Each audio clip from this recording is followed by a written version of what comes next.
Welcome to the deep dive. We take the source material you share with us and, well, we plunge right in to find the most valuable knowledge, those surprising facts, and practical insights. And today, the source you've brought us is the book Build a Better Brain at Any Age by Tony Yue. Right. And this one feels a bit different, doesn't it? It's personal. It really is. The author, Tony Yue, he shares right at the start. His journey began after a pretty serious accident, left him with some major cognitive challenges. Like what specifically?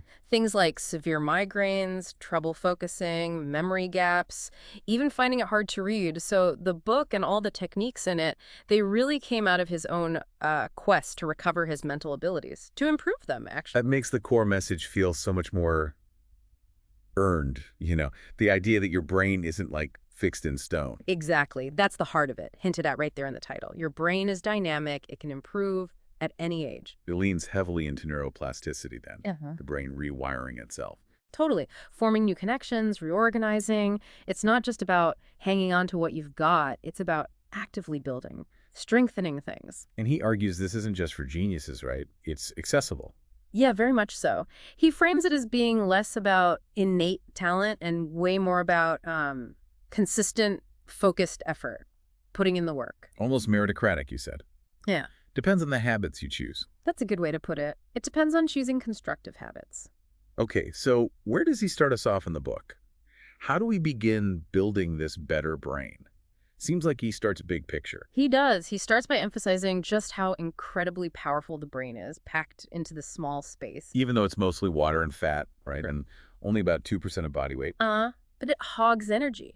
Uses something like 20–25% of our daily energy intake. Massive. And while that old we only use 10% of our brain thing is a myth. Right, it's definitely a myth. But his point is that most people don't really intentionally train their mental abilities. We don't push that capacity purposefully. So we could use more, potentially, if we worked at it. That's the idea. He uses this great analogy, actually. Think of your brain like a muscle you'd train in the gym. Ah, okay. You wouldn't expect big biceps without lifting weights. Exactly. And you can't expect peak brain performance without some conscious mental effort. That training is really key. So it's one of the first, maybe most accessible ways he suggests we start this mental workout. It sounds almost deceptively simple in the book. Yeah, it does. He really highlights the magical power of reading. Reading, just reading. Seems basic, I know. But he presents it as super effective. It's inexpensive, simple, and a powerful way to stimulate your brain. And he links it to slowing aging and reducing risks of neurodegenerative diseases. He does. It helps prevent or slow that cognitive decline. How does just reading do all that? What's happening? Well, when you read, your brain is firing on all cylinders, basically. You're decoding symbols, you're processing language, analyzing ideas, following narratives, building these complex mental pictures and memories. It's a full-on cognitive workout. I saw something fascinating in there about stress reduction, too. Can reading really chill you out? Oh, absolutely. The book mentions research from the University of Sussex, found that just 6 minutes of reading can slash stress levels by something like 68%. 6 minutes? Wow. Yeah. And Dr. Lewis Hodgson is quoted saying, it's not passive escapism, it's an active engagement of the imagination. It pulls you right in. So it's a quick stress buster. Yeah. What else does it build? Besides knowledge, I mean. Well, it significantly boosts your language skills, obviously, Yeah. but also social understanding, Yeah. Putting yourself in others' shoes through stories, and it definitely enhances memorization abilities. And there was that specific bit about kids' brains changing. Yes. From Carnegie Mellon, intensive reading instruction in children actually led to measurable physical changes, reconnection, and improvement in the brain's white matter. Physical changes. That's neuroplasticity right there. Exactly. From something as fundamental as reading. It's pretty amazing. The book also brings up paper versus digital. Does it matter how we read? He suggests it might. Digital is convenient, sure, but the tactile feel of a paper book, turning the pages, that adds multi-sensory input. Could help with memory, engagement. And he mentions using a pointer. Yeah, his personal technique. Using a finger or a pointer on paper. Says it can boost speed and adds another layer of sensory input. Okay, so reading isn't just passive information intake. It's a direct workout. Concentration, memory, imagination, even stress management, foundational stuff. It really is. And speaking of foundational, the book talks about something even more basic that your brain desperately needs, something vital for the body too, obviously. Ah, you must mean hydration. Yeah. Water. Seems obvious for physical health, but the link to the brain is maybe less appreciated. Definitely. And it's surprising just how much water matters for your thinking. Your brain is, what, 73, 77% water? So even a small drop in that percentage makes a difference. A big difference. Cell efficiency goes down. What actually happens in the brain when you start getting dehydrated? Well, for one, blood flow slows down. That means less oxygen getting to the brain cells. Okay, less oxygen. That makes sense. But here's the counterintuitive part. Synaptic activity can actually increase.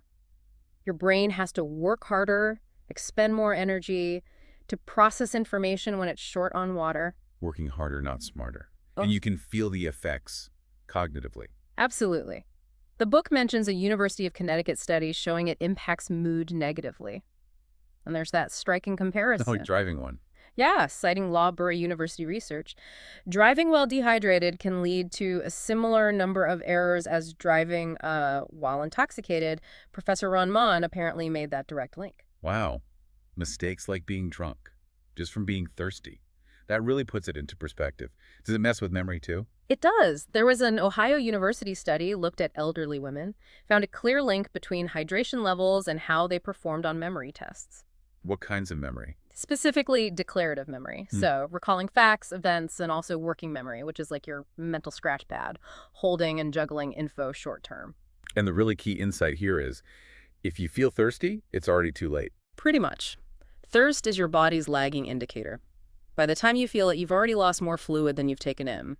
Your brain has likely been running suboptimally for a bit. Could be due to diet, exercise, the weather. All sorts of things. But waiting for the thirst signal means you're playing catch-up. So what are the book's practical tips? How do we stay ahead of it? Aim for about 6 to 8 glasses a day, roughly 2 liters. But the strategy is key. Drink before you feel thirsty. Like proactively. Exactly. Maybe sip water every 20-25 minutes, or make sure you have a full glass every hour or so.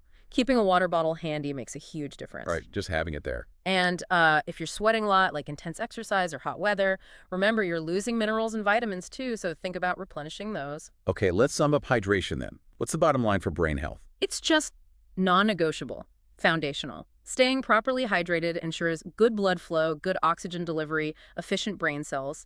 It helps with focus, processing speed, resilience, even sleep quality. Step 1 for sharp thinking. All right, step 1, water. Step 2, read. Now, once we've got those basics down, how does the book suggest we actively train our brains to, like, organize information better, connect ideas? It talks about making maps. Yes.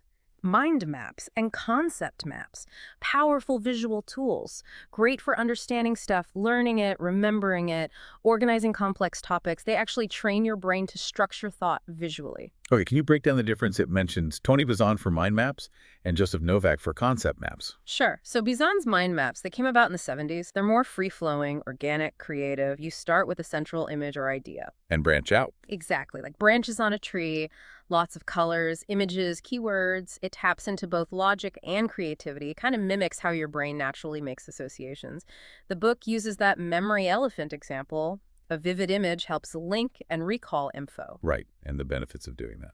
Well, it really promotes what education folks call meaningful learning, connecting new stuff to what you already know. Boosts memory through visualization, kind of like those ancient memory palace techniques. The loci method. Plus, they're just more engaging, more creative, can help you communicate complex ideas better and quickly spot the really important keywords. Okay, so mind maps, creative, associative, radial. What about Novak's concept maps then? Also from the 70s, apparently. Yeah, around the same time, concept maps are more structured, more hierarchical. They organize knowledge, usually top to bottom. How they show the connections. You put concepts in boxes or circles, and then you use linking words or phrases on the lines or arrows between them. So it explicitly defines the relationship leads to, is part of, causes, that kind of thing. Why use a concept map? What's the advantage there? They give you a really clear overview of how different pieces fit together logically. Great for complex systems or processes, good for structured brainstorming, reasoning through a problem, seeing the connections, and for checking if you really understand a topic. Again, it pushes for that meaningful learning, integrating new knowledge properly. And the book emphasizes the visual aspect for both, right? Right. That's key. Absolutely. Your brain processes images way, way faster than text. Turning dense info into a visual map makes it stickier, easier to grasp and retain. And it also says just learning how to make these maps is a benefit in itself. Yeah, because the process forces you to wrestle with the information. You have to identify the core ideas, figure out the relationships, structure it mentally. It's an active learning process. The book even suggests you could create hybrids, mixing elements. So for you, the listener, how does messing around with mind maps or concept maps actually build a better brain? Well, think of them as more than just study tools. They actively train your brain to organize complexity, to see connections you might have missed, to think both logically and creatively. It makes your thinking more agile, basically, better at handling information. Okay, agility. Now, speaking of generating ideas and connections, the book has a whole section on brainstorming. We hear that word all the time, but it outlines some specific rules. It does. Brainstorming. Technique developed way back, late 30s, early 40s, by an advertising guy, Alex F. Osborne. It's all about tapping into creative intelligence, usually in a group, to churn out ideas and solutions. And Osborne had 4 basic principles, the book says, the essential rules. That's right, and they're crucial. 1, go for quantity over quality, especially at first. Just get ideas out You're there. going in first. 2, every idea is welcome. No matter how wild or seemingly off the wall, even bizarre is good. Embrace the crazy. What's 3? 3, no criticism allowed during the idea generation phase. Absolutely none. Judgment comes later. That's probably the hardest one for most groups. It can be. And 4, encourage combining and building on ideas. Refine them, enhance them together after the initial flood. So those rules seem designed to just open the floodgates, get diverse perspectives out. That's exactly the point. Create a safe space. The benefits highlighted are getting those different viewpoints, but also, later, improving critical thinking when you analyze the ideas impartially. It fuels creativity, visual, auditory, associative thinking gets sparked. And it can even improve team cohesion, building trust when everyone's ideas are respected. How does the book suggest actually running a brainstorming session effectively? It lays out some practical steps. Preparation is key. Quiet space, maybe circular seating, whiteboard or flip chart, someone to facilitate. Then, present the problem clearly as central question. Then lead the discussion, encourage everyone, keep reinforcing quantity first. Then comes the action phase.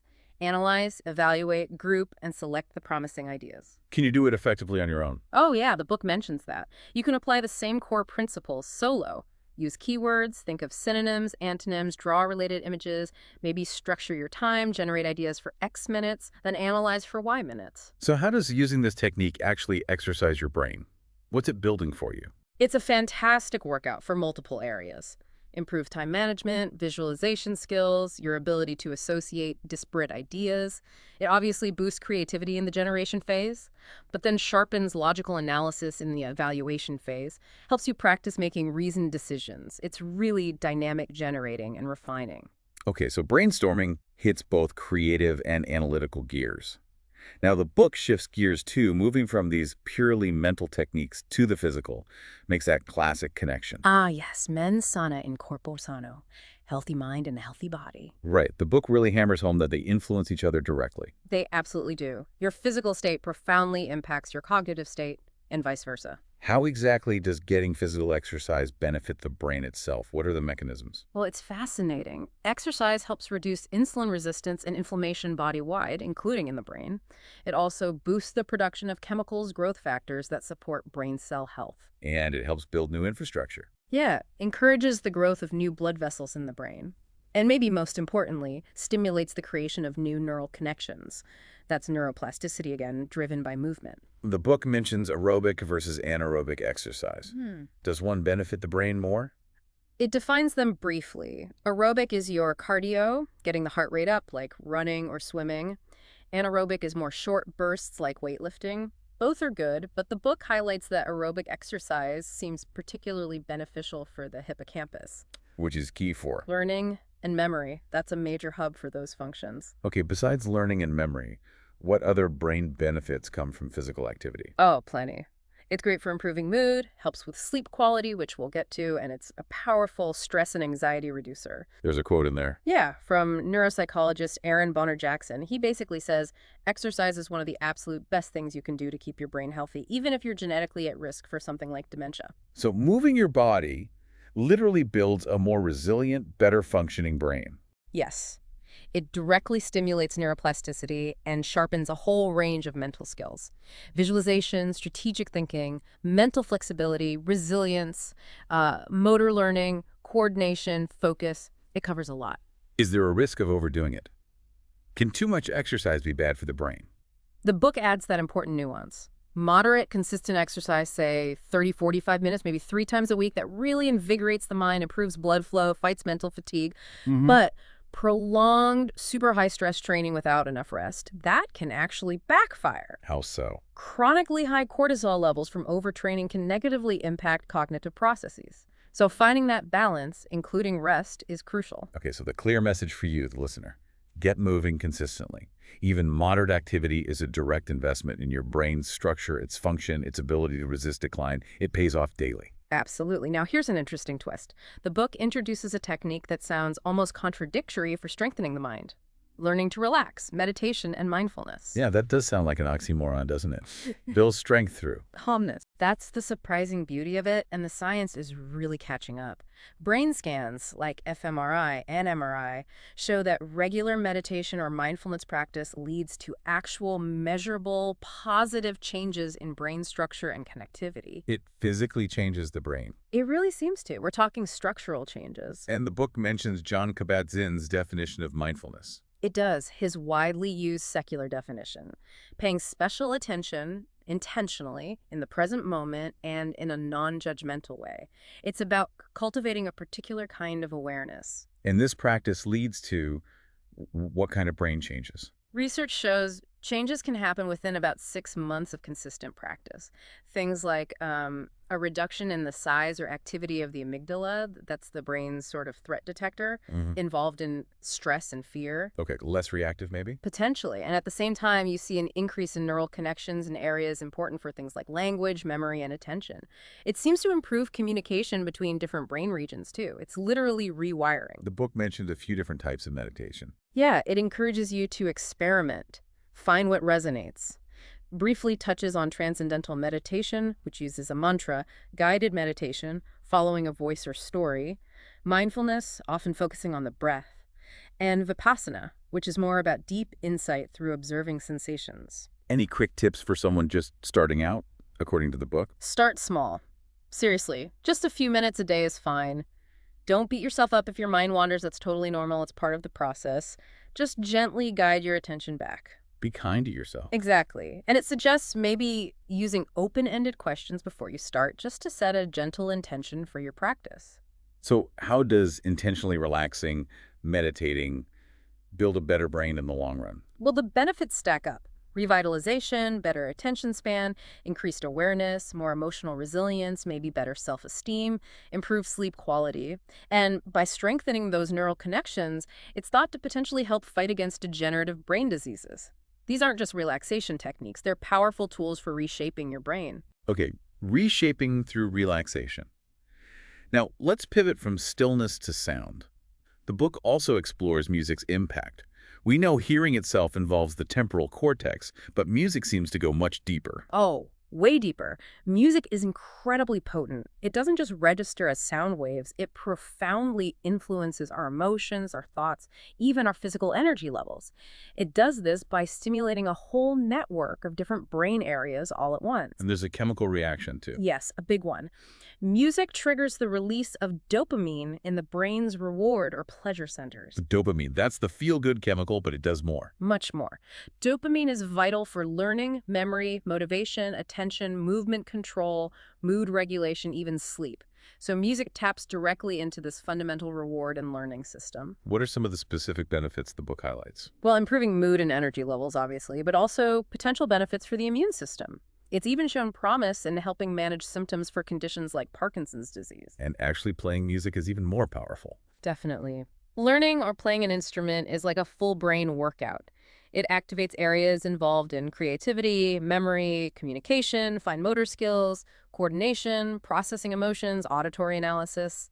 The list goes on. The book also mentions music therapy, its ancient history, and its use today for things like dementia and Alzheimer's. I was really interested in the Mozart effect part. What's the deal with that according to the source? Yeah, it discusses that famous 1993 study by Shaw and Rocher, and also a later meta-analysis. The finding wasn't necessarily that Mozart makes you smarter across the board, but specifically for people with epilepsy, listening to certain Mozart pieces seemed to reduce seizure frequency and improve abnormal electrical activity in the brain. So a specific neurological effect in that case. Interesting.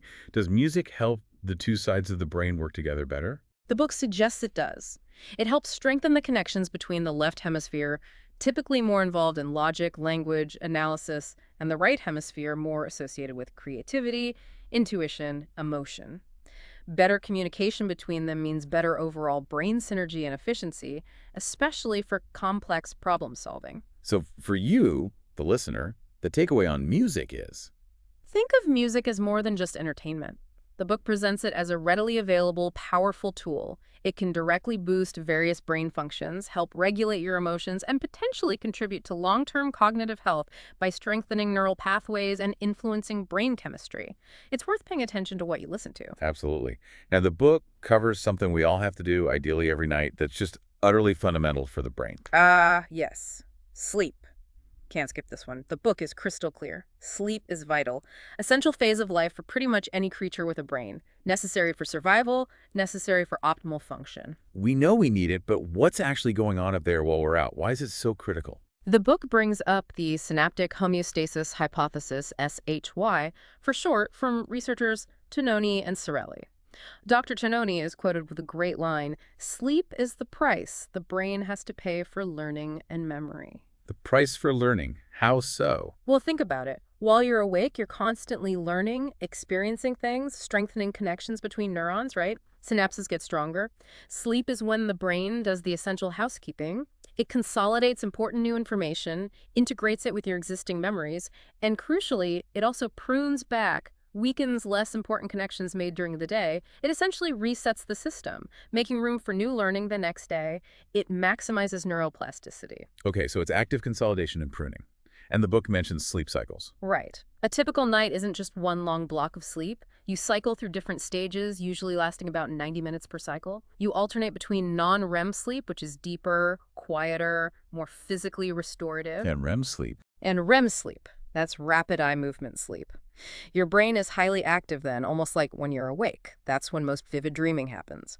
And REM is thought to be especially important for consolidating certain types of memories, emotional processing, and that structural remodeling of the brain. You typically get 4 to 6 of these cycles a night. What are the cognitive consequences if you consistently scump on sleep? Oh, they're significant and immediate. Lack of quality sleep hammers your performance. Concentration tanks. Reaction time slows way down, both physical and mental. The book makes that comparison again, doesn't it? Like with dehydration. Yes. The driving comparison. Being significantly sleep deprived can impair your driving ability as much as being legally drunk. It's serious. Persistently missing out leads to memory problems that consolidation just doesn't happen properly. Attention deficits, slower thinking, trouble processing information, coordination issues, even dizziness. Can you get too much sleep, though? Interestingly, yes. The book notes that while sleep deprivation is clearly bad, consistently oversleeping can also leave some people feeling groggy, fatigued, and mentally foggy. So it's about finding that sweet spot, emphasizing quality sleep, not just raw hours in bed. So the link between sleep, learning, and memory is rock solid. Absolutely direct. Good quality sleep cements the things you learned and experienced during the day. It weaves new information into your existing knowledge network. It makes your learning efforts much more effective.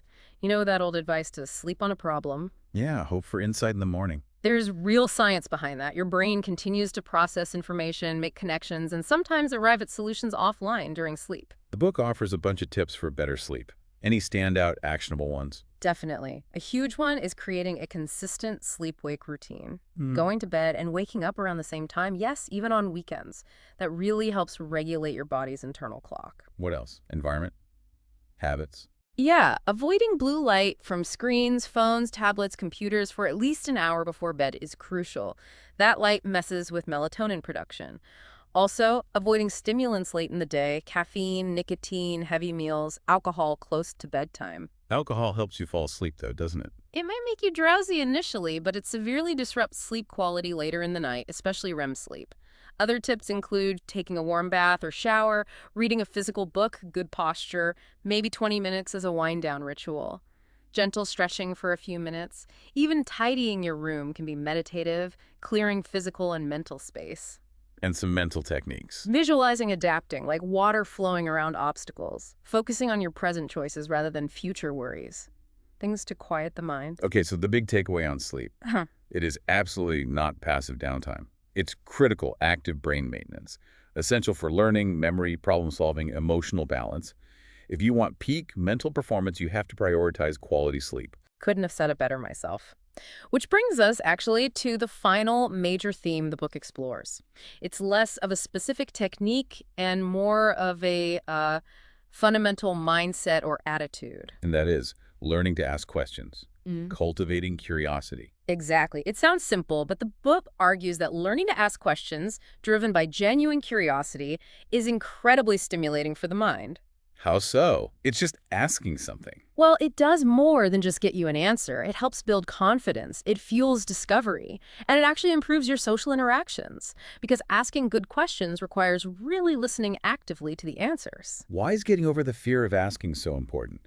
The fear of looking like you don't know. Because that fear holds you back. The book suggests asking allows you to learn much faster, leveraging others' knowledge and experience. It deepens your understanding not just of the topic, but of yourself and others too. It quotes that old saying, we have one mouth and two ears. So we should listen twice as much as we speak after asking. Precisely. What's happening in the brain when we engage our curiosity? When we start asking why and how? It activates a whole network of brain areas and cognitive processes, things like ingenuity, language recall, memory access. And there's often an emotional reward component, that little dopamine hit when you figure something out, find that missing piece of the puzzle. Curiosity itself can be motivating. The book calls curiosity the secret to a healthy mind. That's a strong claim. It is, but it frames it as this natural instinct for knowledge, a healthy curiosity that drives growth, observation, experimentation throughout life. It stimulates both creative, out-of-the-box thinking and logical reasoning, improves communication, strategic skills. It even helps you overcome fear, interestingly, and heightens your senses because you're paying closer attention. The end of that section has 3 specific kind of fun facts or curiosities. What were they again? Right, first one, laughing. It's not simple. It requires the coordination of 5 different areas of the brain working together. It quotes Og Mandino, the motivational speaker, on the power of a smile and love. Okay, laughing is complex. What's the second one? Remembering dreams. You're much more likely to recall a dream if you wake up during it or right after. The tip is to write it down immediately, without trying to make logical sense of it right away. Just get the fragments down. Doing that apparently helps recall and might even improve the synergy between your brain hemispheres. It quotes Diogenes the Cynic on the enduring mystery of dreams. Interesting. And the third curiosity? This one's fundamental. Your brain is structured to learn. The very act of taking in and processing information, metabolizing it, you could say, improves the brain's structure and actually makes future learning easier. It connects this to Howard Gardner's theory of multiple intelligences. Right, the idea that intelligence isn't just one thing, and traditional schooling often missed diverse talents. Exactly. And it uses that great Albert Einstein quote about judging a fish by its ability to climb a tree. Curiosity helps you find your kind of genius, your unique way of learning and interacting with the world. So the final message about curiosity for building that better brain is? It's a core driver. When you actively nurture it, when you make asking questions and exploring a habit, you're basically giving your brain a constant, varied workout. You're training logic, creativity, communication, memory, observation, self-awareness, all at once. It keeps your brain adaptable and ready to learn. Wow. Okay, that was quite a journey through Tony Yue's Build to a Better Brain at Any Age. Yeah. We've touched on so much, from those absolute basics like reading and hydration setting the stage. Right, the foundations.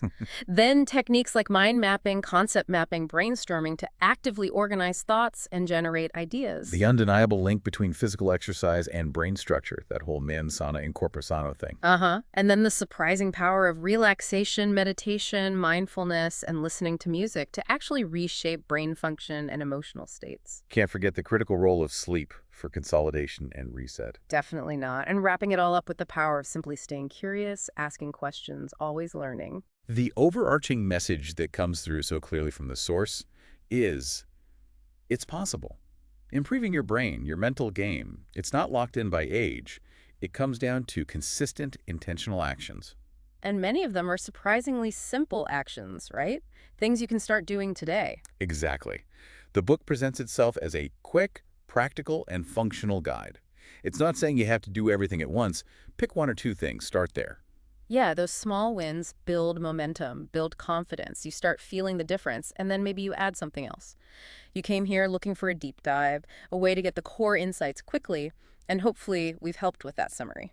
But as the book implies, the real transformation happens when you put this knowledge into practice. The knowing is one thing. The doing is where the results are. Which leads perfectly into a final thought for you, the listener, to maybe chew on. It's inspired by that powerful poem Invictus, which gets a mention near the book's end. I am the master of my fate. I am the captain of my soul. So here's the question to consider. How does taking conscious control of these seemingly small everyday habits we've talked about, your water intake, your reading time, your sleep schedule, your physical movement, nurturing your curiosity, how does doing that make that famous line, I am the captain of my soul, feel more tangibly true for you? In what ways does intentionally building these mental and physical foundations, maybe like the author did facing his own challenges, actually grant you more freedom, more resilience, a stronger sense of agency in your own life? Something to mull over as you navigate your own journey.